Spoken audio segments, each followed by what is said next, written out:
Round 21 holds and sells. Now, it's a big list, this one. There's a big boy, Keon Kolomatangi, on there, and then Tino, for those that bought last week.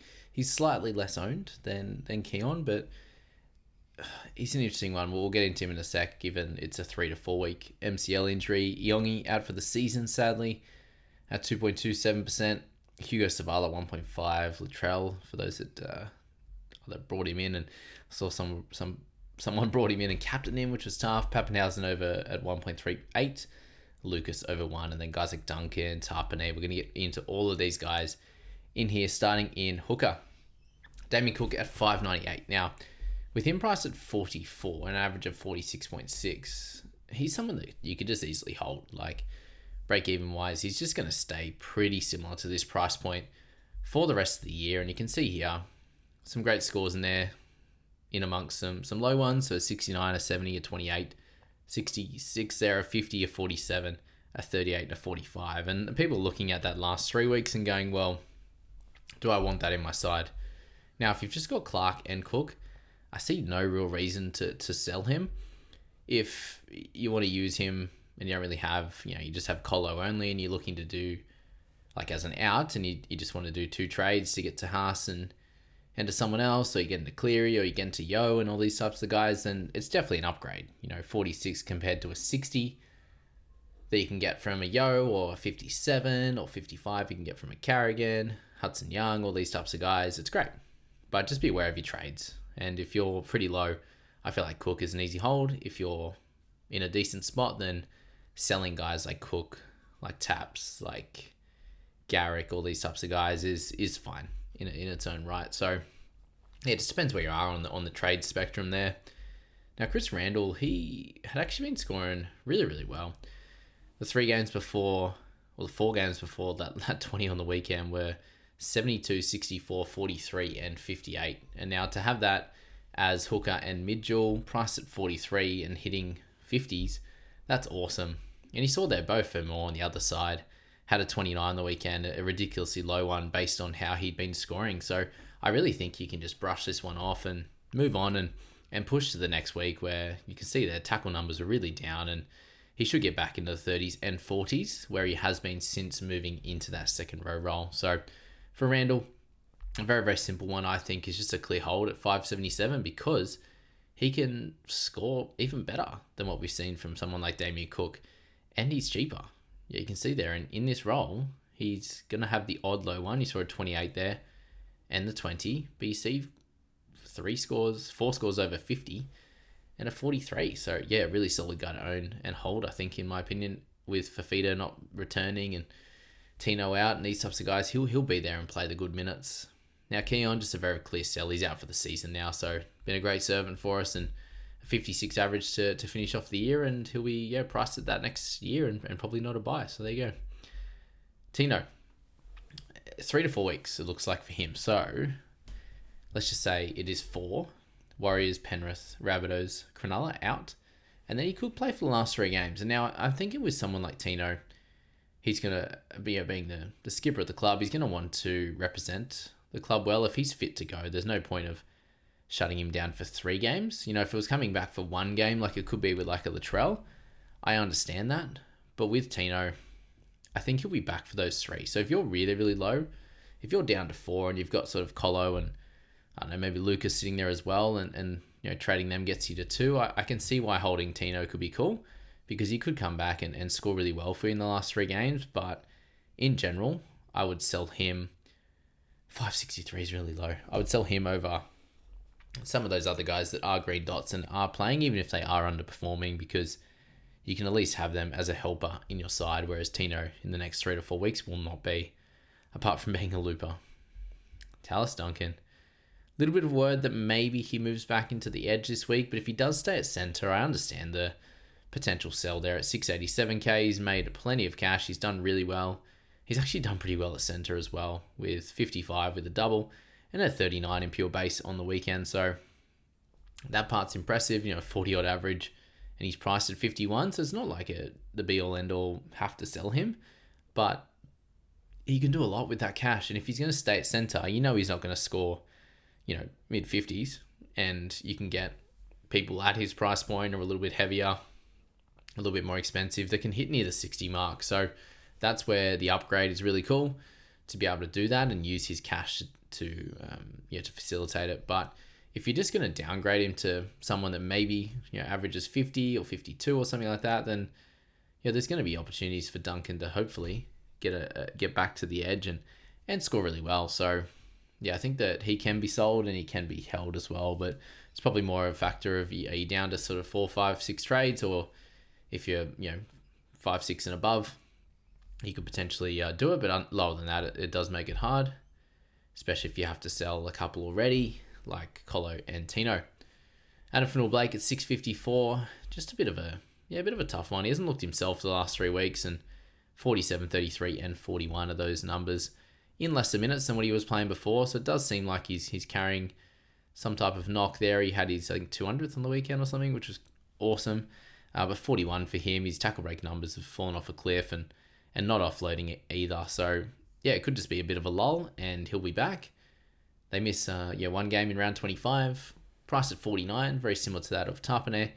They're both in a position where, at least with AFB, his minutes are still pretty solid, apart from the knock that he copped in round 19.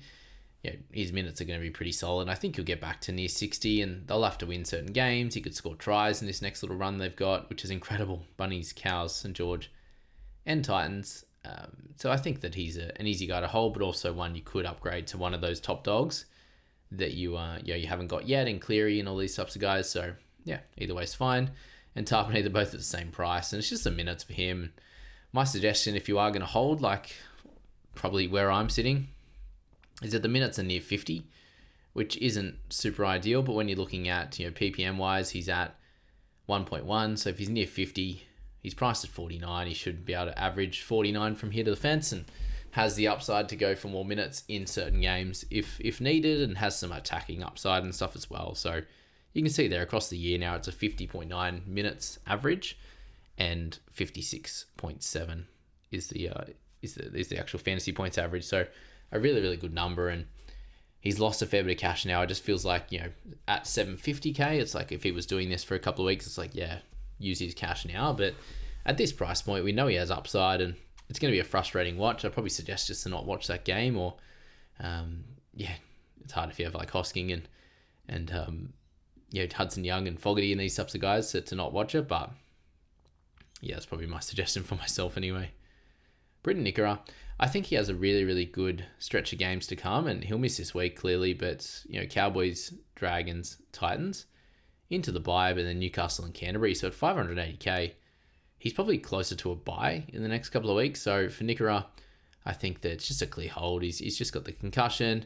He'll be okay. 261s, a 73 and a 44, where he's 4 games before that. So really, really good numbers, and I think and suggest hold for him because he has that decent upside. Jack Bird, he actually played second row on the weekend, but only at 29, so pretty frustrating there.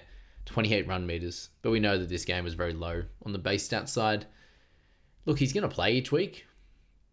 Minutes-wise, you can see there, points-wise, he hasn't gone under 20 since round 9, so at the end of this season, we're going to have probably a couple of weeks there where you just need every man on deck, and at least he's playing. That's the positive of holding him.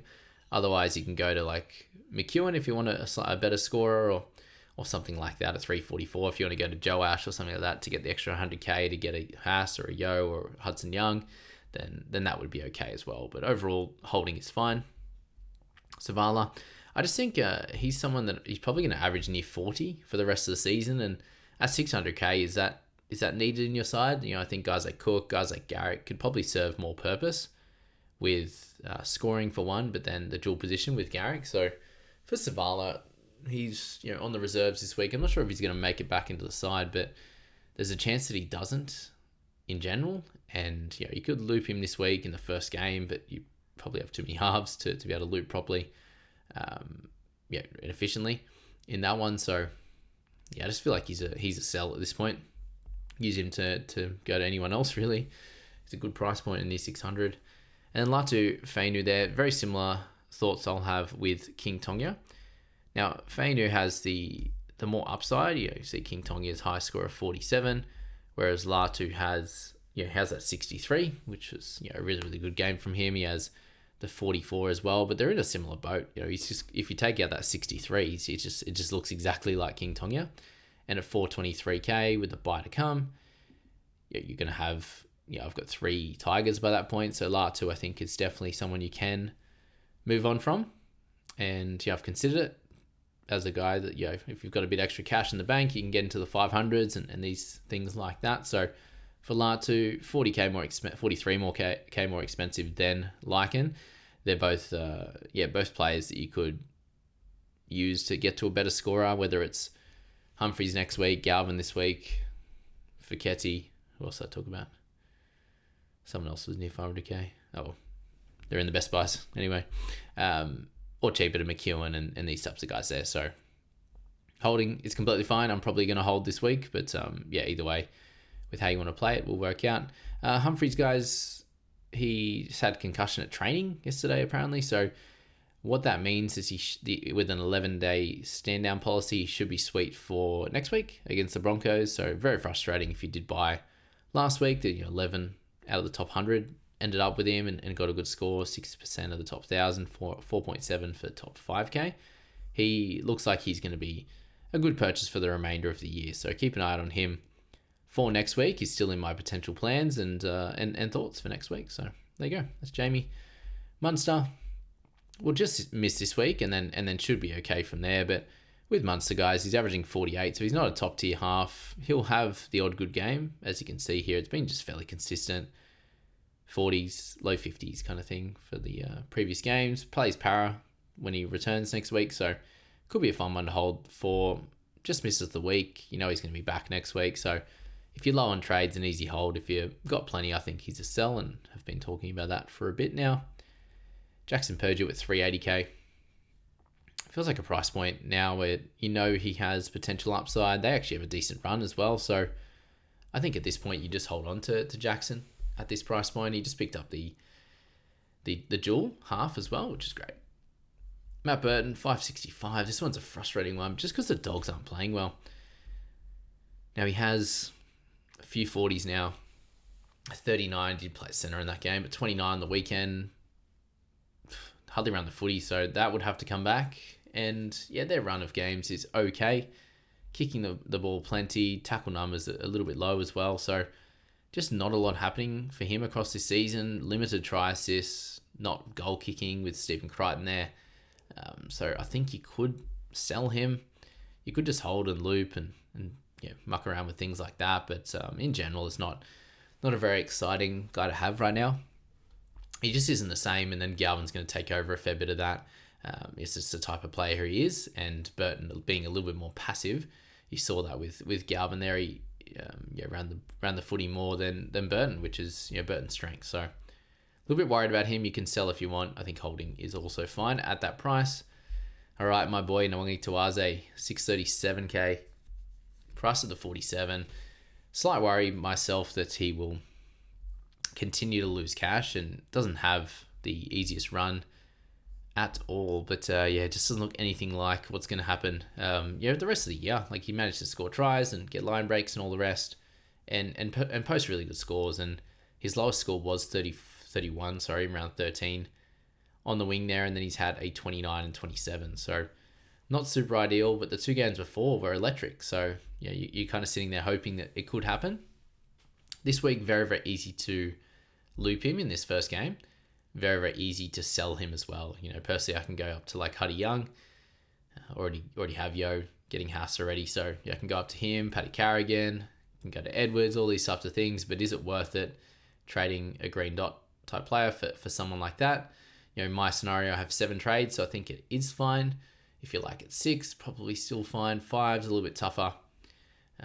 To make those types of moves from green dot to green dot when, if you go down to 4 or 3, you're sitting there with 3 or 4 or 5 even for the next 6 rounds, which is pretty low when things are going to pop up and good players are going to be available. So that's the hard one with him, but I'm a bit worried that he's going to continue to struggle a little bit. I don't hate the draw now for Manly. They got past the Melbourne one, which ended up okay. He scored a try, Garrick, and they're doing really well, sending traffic to that left side. Since he's moved to the wing, he's picked up 4 tries and 5 line breaks there. So I think that's the good part of it. It's not like he's catching a cold on his side like Nwangani Toaz is, since he's moved out to the right wing and Sam Walker has returned. So I think Garrick's a pretty easy hold, and he's owned by a lot of people. And if you can loop week to week, that's probably how I'm going to try and play it if I have that opportunity, just because he's going to be slightly hit or miss, it just feels. But you look at the games before, it's 44, 48, 63, 40, 48, and 54. Really nice scores there before that 35 against the Storm, where, not a lot went down his way and just had the one tackle break there, a couple of missed tackles, a couple of errors. So, and had that awesome effort. So you got to reward him for that full length potential try saver. If he got the try saver on that, I would have screamed for the hills. Isaiah Yongi, he's injured now, so he's going to be out for the season. Just use his price point. There's a few that own. If you do, sell him. And then the last one's Papenhuyzen, so a little bit tougher. 6% owned across the board there. 15 overall. But priced at 44. He's probably only going to average near the 50, and I think I am worried about explosive speed, and is he going to keep the goal, get the goal kicking back, and a few things like that. And it's now been, there's probably been a setback in there as well, it sounds like, given it's only been meant to be a minus rain, and calves are really, really tough. So I think that he's a sell, to be honest, guys. If you're down at after trades this week, thinking about another, if you're down to 2 or 3, I think holding can work. But if you're 4+, I think that selling is probably the correct play this week with him under that injury cloud and just not playing. It makes it really, really hard to hold these guys when it's not he's definitely back next week from suspension or concussion. That if you haven't had multiple hits like Radley and these types of guys. So he's probably a sell, and I think we'll leave it there, guys. So thanks so much for tuning in for the holds and sells for round 21. Been plenty of fun going through the best buys and the holds and the sells, and it's just strategy now around how many trades can you hold, and can you hold off on pushing for certain moves a little bit longer than what your opponents and players, your people you play this game with, can do. So all the tough decisions, all the tough thoughts this week, I wish you all the best of luck with making them, and we'll go through my trades hopefully tomorrow when I've locked them in. So cheers, guys. Have a good one.